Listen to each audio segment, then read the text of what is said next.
प्रिय भक्तजनों, आप सबका एक बार फिर से स्वागत है श्री गोरखनाथ चरित्र भाग 11 में। आज का विषय है शरीर रूपी 14 मार्ग या 14 लोक या 3 चक्कर या 3 अवस्था के भूल भुलैया का रहस्य, यानी गोरख धंधा, ओमकार की प्राप्ति का रहस्य, गोरखनाथ भगत एक राजा की कहानी।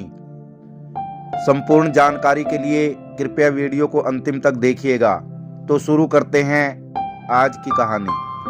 प्रिय भक्तजनों, एक राजा अपने बचपन से ही भगवान का भक्त था। कुछ बड़ा हो जाने पर उसका भक्ति भाव तीव्र होता गया। उसे राजपाट व्यर्थ प्रतीत होने लगा। उसने सोचा, बिना पूर्ण त्याग के भक्ति होना असंभव है। राजपाट ही भक्ति में बाधक है। बिना इसको त्यागे मैं पूर्ण भक्त नहीं बन सकता हूँ। ऐसा विचार अपने मन में सोचकर राजा अपने बेटे को राजपाट सौंप और उत्तम विश्वास वाले अधिकारियों के सुपुर्द कर त्यागी बन राजधानी से दूर, बहुत दूर एक पहाड़ की कंदरा में अपना घर बनाकर दिन भर उसी में रहकर अपने पूर्व जन्म के शुभ कर्मों द्वारा भगवान की भक्ति करता और योग साधना में लगा रहता था। वह दिन भर कंदरा से बाहर नहीं निकलता था और न किसी से मिलता जुलता था।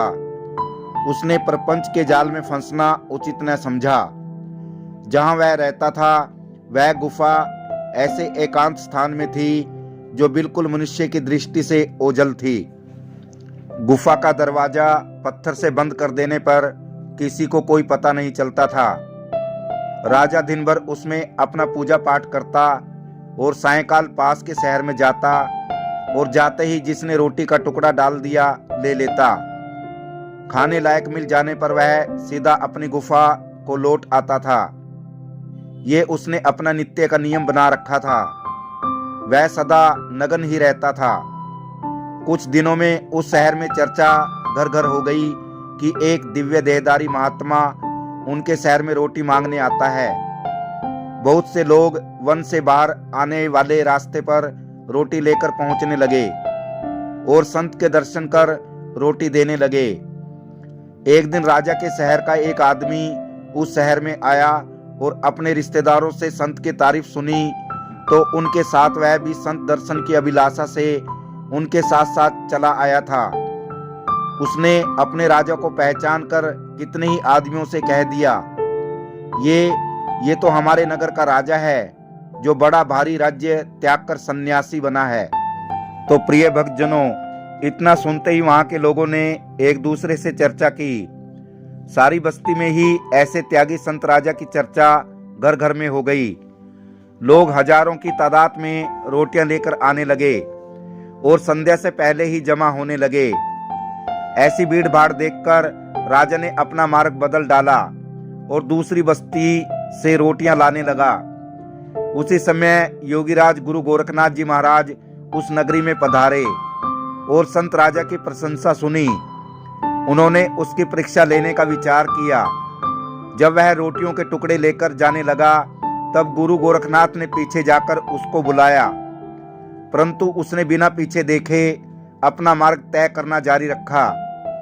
चांदनी रात होने से गुरु गोरखनाथ भी उसके पीछे लग गए और थोड़ा आगे बढ़कर हाथ मारकर रोटियों के टुकड़ों को उसके हाथ से गिरा दिया। इस पर भी वह संत राजा कुछ नहीं बोला। उसने शांति पूर्वक उन टुकड़ों को एक एक कर बीन लिया और अपनी राह पर चल पड़ा।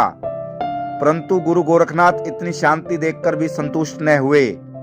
उन्होंने उसका पीछा नहीं छोड़ा और अवसर मिलते ही राजा के हाथ को ऐसा झटका मारा कि सारी रोटियों के टुकड़े दोबारा हाथ से गिर पड़े। उसने फिर बिना बोले चाले शांतिपूर्वक पहले के समान ही उन्हें भी बीनकर हाथ दृढ़ कर शांतिपूर्वक चल पड़ा। तभी गुरु गोरखनाथ ने एक हाथ आगे बढ़ाकर तीसरा झटका बलपूर्वक मारकर सभी रोटियों को गिरा दिया। रोटियों के टुकड़ों को तीसरी बार गिरा देखकर राजा ने समझ लिया कि संत महात्मा मेरी परीक्षा ले रहा है।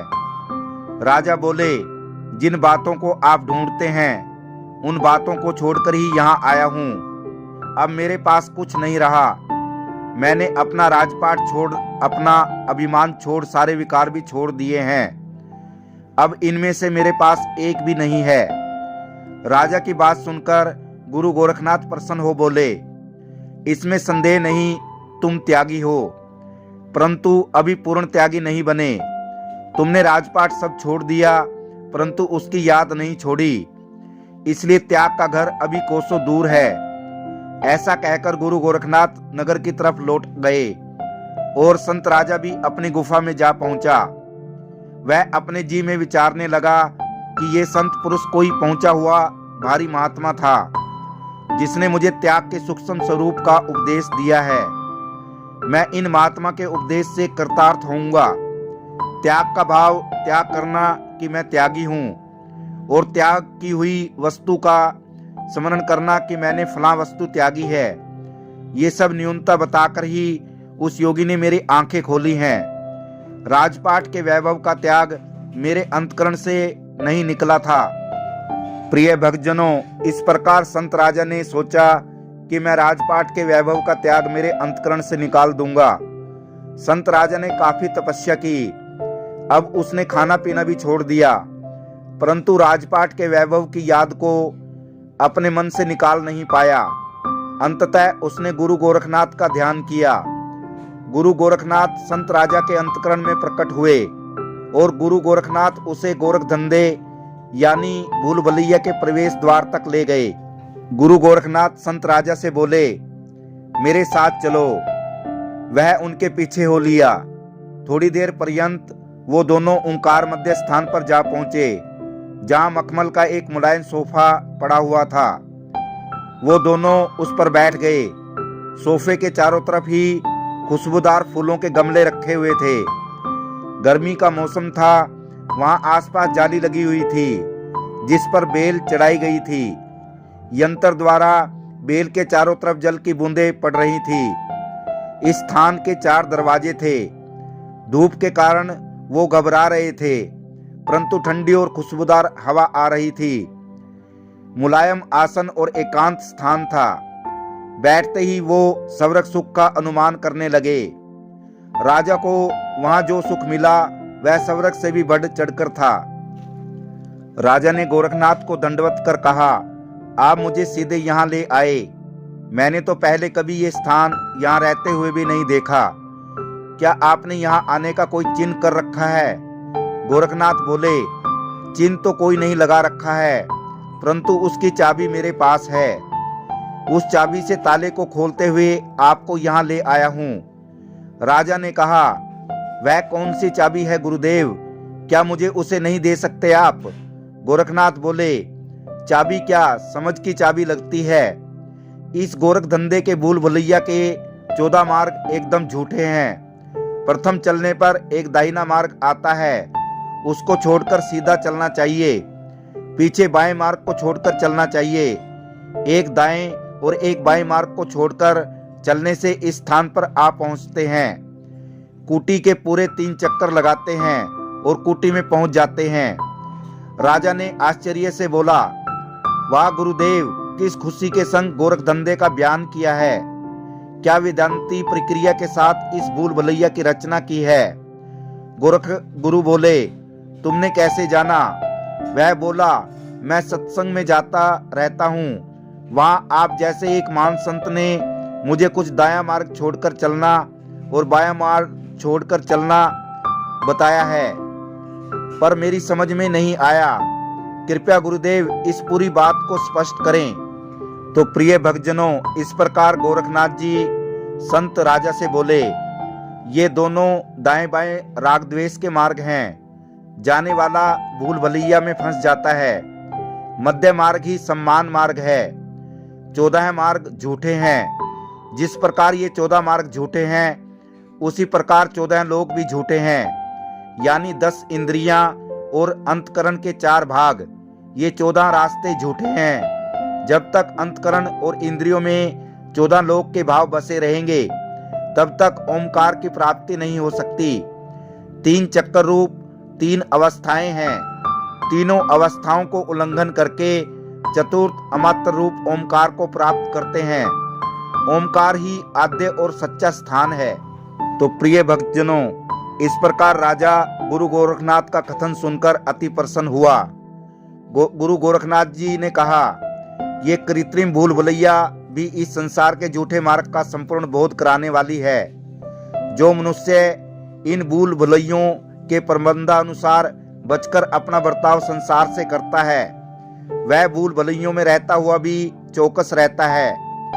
अब तुम्हें मेरा अंतिम उपदेश ये है, ऊपर दर्शाए हुए मार्ग का ही अवलंबन करो। ये तुम्हारे पूर्व संस्कार से तू अभी तक कृतार्थ नहीं हुआ। जब जब तुम्हें राजद्वेष सताया करे, तब तब तुम तुरंत ही इसे झूठा मार्ग समझकर इसे छोड़ दिया करो। जब भी तुम्हें किसी इंद्रिय के विषय की अथवा लोक की कामना हुआ करे, तब तब उसे फंसाने वाला चक्कर समझकर उसे झिड़क दिया करो। प्रिय भक्तजनों, इतना कहकर गुरु गोरखनाथ चल दिए। राजा ने उनके चरणों में अपना मस्तक नवाकर नमस्कार किया। अब राजा गोरख गुरु को अपना इष्ट देव समझकर उनके वचनों का ही दिन रात भजन करने लगा। भक्तजनों, इस प्रकार कुछ दिन पश्चात संत राजा की बुद्धि को स्थिरता प्राप्त हो गई और उसे अपने असली स्वरूप का अनुभव हुआ और उसके सब बंधन निवृत्त हो गए। तो प्रिय भक्तजनों, इस प्रकार गुरु गोरखनाथ की कृपा से संत राजा की सभी आसक्ति या इच्छाएं समाप्त हो गई और उसे आत्मज्ञान और ओमकार रूप की प्राप्ति हुई। तो प्रिय भक्तजनों, ये था श्री गोरखनाथ चरित्र भाग 11, जिसमें आपने देखा कि कैसे एक संत राजा को गुरु गोरखनाथ ने शरीर या संसार रूपी 14 मार्ग या 14 लोक, जैसे शरीर रूपी 10 इंद्रियां और 4 अंतःकरण की अवस्थाएं, जैसे काम, क्रोध, लोभ, मोह, और शरीर की 3 अवस्थाएं, बचपन, जवानी और बुढ़ापा का बोध कराया कि ये सब झूठे हैं। और संत राजा को आत्मज्ञान का बोध करा, ओमकार रूप का ज्ञान कराया, जिससे संत राजा की हर चीज से आसक्ति नष्ट हो गई और उसका मनुष्य जीवन सफल हुआ। तो प्रिय भक्तजनों, यदि ये वीडियो आपको पसंद आया हो तो वीडियो को शेयर करना और चैनल को सब्सक्राइब करना। आप सभी दर्शकों का धन्यवाद। जय श्री गोरखनाथ जी।